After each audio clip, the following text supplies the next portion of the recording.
Olá pessoal, nesse vídeo eu vou falar sobre um tema que envolve o caso Galileu. Existe um conceito comum, bastante disseminado, né, de que Galileu estava com as provas da ciência e a igreja não aceitou e impôs o geocentrismo.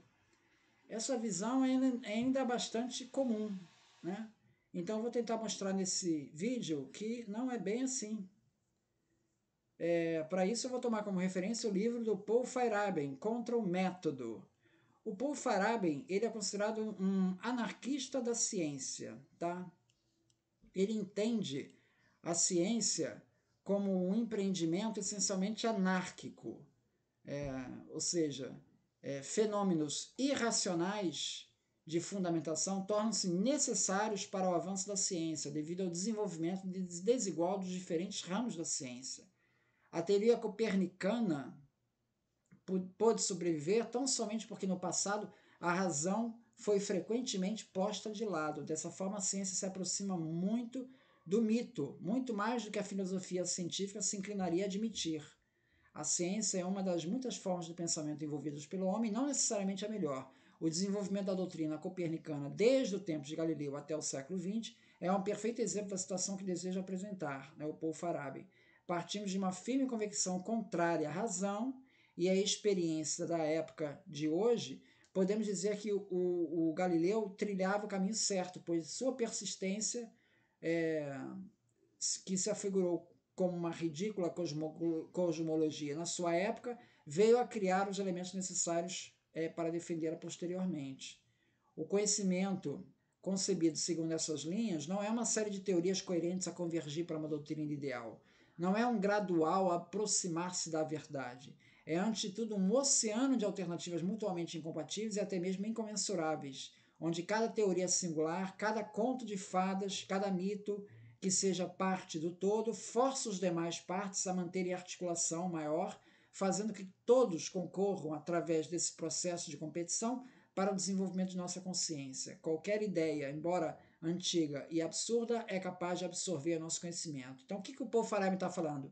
Galileu tinha em mãos uma ideia absurda, a ideia de que a Terra se move, porque a teoria dominante, geocêntrica, baseada em Ptolomeu, que é um trabalho espetacular, muito compatível com as medidas realizadas na época, o modelo ptolomaico, com seus epiciclos e toda aquela complexidade, se você batia com as medidas da época, lembra que na época não tinha luneta, era uma concordância muito grande. Então o modelo respondia razoavelmente bem.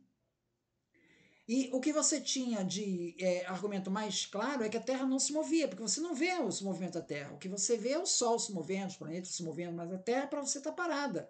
Esse é o senso mais claro, mais comum. Tá? E o Galileu trouxe uma coisa que era considerada absurda, que é dizer que a Terra está se movendo. Tá entendendo? Uma coisa que era tida como ridícula. Então, uma ridícula cosmologia mais tarde vai se fazer ciência. Agora, Galileu, na sua época, Paul Feyerabend vai colocar isso, ele não tinha os elementos para mostrar que a Terra se movia. O exemplo de Copérnico mostra que até mesmo a teoria mais avançada e aparentemente mais precisa não é invulnerável, podendo ser alterada ou integralmente destruída com auxílio de ideias que a vaidade da ignorância já tenha lançado no cesto dos resíduos da história. Essa via pela qual o conhecimento de hoje pode amanhã passar a ser visto como conto de fadas. Essa via pela qual o mito do mais ridículo pode vir a transformar-se na mais sólida pérola da justiça, da ciência. Então, esse mito de que a Terra se move, ele já havia sido colocado lá no passado. E isso caiu no cesto de lixo da história. Predominou a teoria do geocentrismo, que é a mais evidente para o senso comum. No entanto, esse conto de fadas aí do passado, que foi considerado como conto de fadas do passado, ele ressurgiu e se tornou ciência agora. Galileu não tinha necessidade de explicar certos fenômenos há pouco percebidos. A necessidade era apenas teórica. Ajustar, salvar, não um fenômeno, mas uma nova concepção de mundo.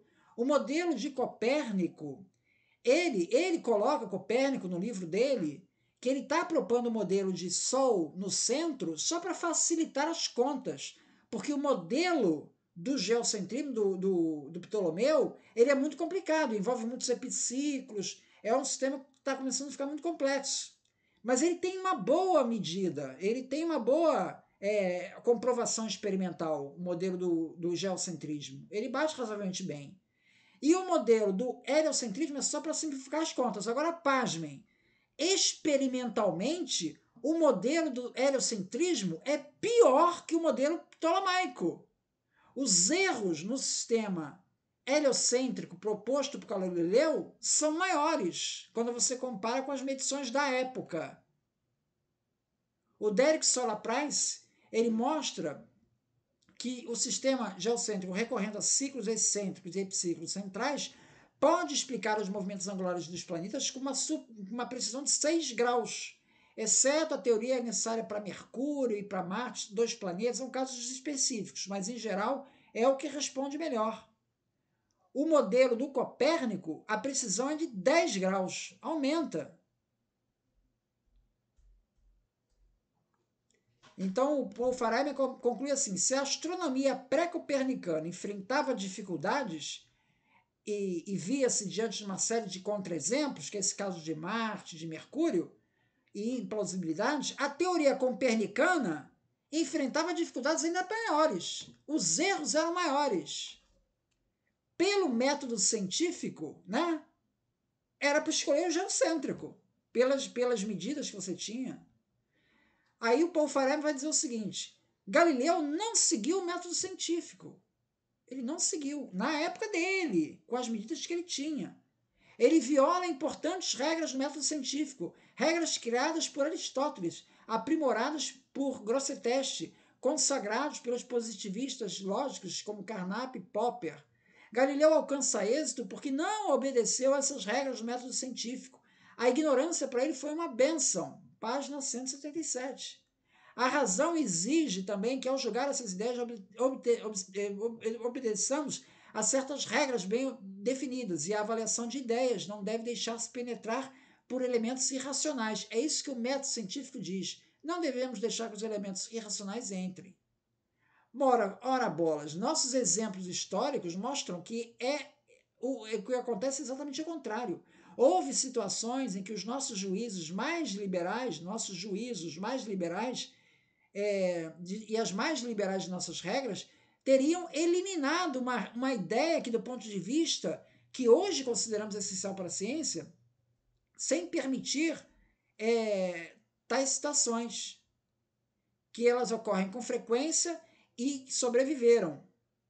E agora sim podemos dizer que estão em harmonia com a razão. Sobreviveram graças ao preconceito e paixão e presunção aos erros e pura teimosia do cientista da época.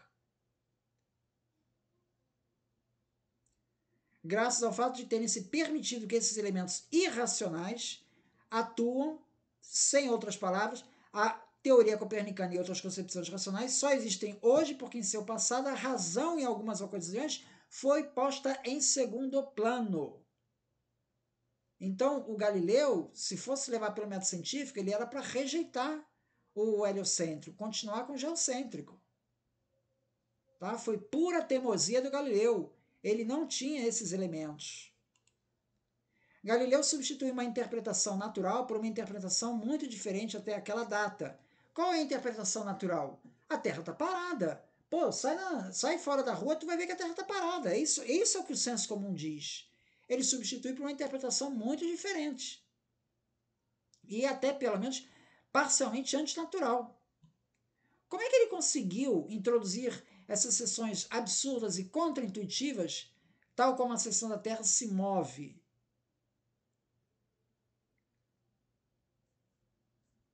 Argumentos não bastam, e com efeito os pronunciamentos de Galileu só têm a aparência de argumentos. Em verdade, ele recorre à propaganda. Galileu valeu-se de hipóteses ad hoc. Foi bom que ele fizesse desse uso. Se assim não houvesse agido, teria de qualquer modo adotado um procedimento ad hoc com respeito à teoria anterior.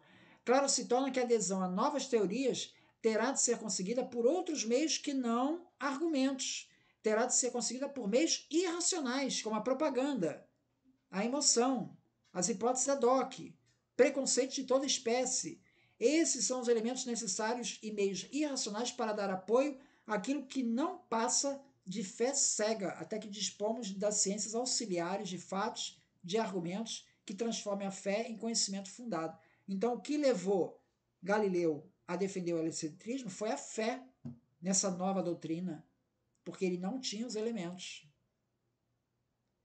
Racionalismo crítico, por proporcionar inadequada explicação do passado, do desenvolvimento da ciência, é suscetível de prejudicar no desenvolvimento futuro da ciência, porque proporciona uma visão inadequada da ciência, porque está muito mais de fugidia irracional do que sua imagem metodológica. E esse racionalismo crítico ele é suscetível de prejudicar a ciência, porque a tentativa de torná-la mais racional e mais precisa pode, como vimos, destruí-la. Sem caos não há conhecimento. Então, veja, se não fosse esse comportamento do Galileu, a gente não teria essa teoria. Em que é hoje, o experimento posteriormente veio a confirmar que era mais razoável. Sem frequente renúncia à razão, não há progresso. Ideias que hoje constituem a base da ciência só existem porque houve coisas como preconceito, vaidade, paixão, porque essas coisas se opõem à razão e porque foi permitido que tivessem trânsito. Temos, portanto, de concluir que, mesmo no campo da ciência, não se pode permitir que a razão seja a única, exclusiva referência, devendo ela frequentes vezes ser posta de lado ou eliminado em prol de outros fatores. Paul Farabi, ele conclui assim, falando sobre as argumentações da igreja ali no tempo do Galileu, na condenação. Ele apresenta que os dados que o Galileu tinha, né, essa coisa das marés, que ele dizia que o movimento da Terra causava as marés. Hoje a gente sabe que não é, que é a Lua. Então, todos os argumentos que ele está colocando para causar o movimento da Terra não se sustentam. E o Paul Farabi conclui: Bellarmino, o cardeal, lá do primeiro processo de 1616, porque no segundo, 1633, o Bellarmino já havia falecido, né? Então, no primeiro processo que houve a condenação do heliocentrismo, não houve a condenação do Galileu. O Galileu nem está no processo, na sentença. Mas houve a condenação do heliocentrismo. Bellarmino tinha indubitavelmente o direito de reclamar alguma prova mais sólida, que as luas de Júpiter, as fases de Vênus, as manchas do Sol, uma vez que tudo isso muito bem se acomodava ao sistema de Tycho Brahe, permitindo que a Terra permanecesse imóvel. Tycho Brahe, que era um grande astrônomo da época, para ele a Terra estava imóvel, no centro do universo. Só que ele admitia que o Sol girava em torno da Terra e todos os planetas giravam em torno do Sol. Então o modelo do Tycho Brahe ainda mantinha a Terra no centro, parada do universo. Então, quando você tem o Sol e todos os planetas giram em torno do Sol, você tem fases em Vênus. Então, o modelo de fases de Vênus, ele pode ser explicado pelo modelo do Tycho Brahe. Eu não preciso de sistema heliocêntrico para isso. As luas de Júpiter pode ser explicada pelo Tycho Brahe, pelo modelo do Tycho Brahe. A mesma coisa as manchas de Sol. Então, os argumentos que tem ali, as marés também, a maré é causada pela Lua. Então, Galileu não tem nenhuma evidência clara de movimento do Sol. A primeira evidência de movimento da Terra, né, de movimento da Terra, só vai vir quase um século depois, com as experiências na área de óptica e de pêndulo, de Foucault. Só aí que você vai começar a ter alguma comprovação. Mas na época do Galileu não tinha. E Paul Farabi também diz o seguinte: no tempo de Galileu, a igreja se manteve mais fiel à razão do que o próprio Galileu e levou em consideração também as consequências éticas e sociais da doutrina de Galileu. O processo de Galileu foi justo e racional. Paul Farabi falando. Então veja, tem que se rever essa concepção aí de que todos os fatos experimentais estavam a favor de Galileu. Os cientistas todos da época estavam a favor de Galileu. Não é verdade. Isso é uma deturpação que se criou da história.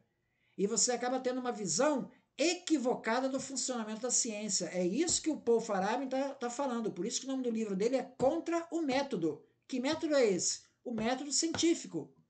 Que para ele, nas rupturas, nas quebras de paradigmas científicos, né?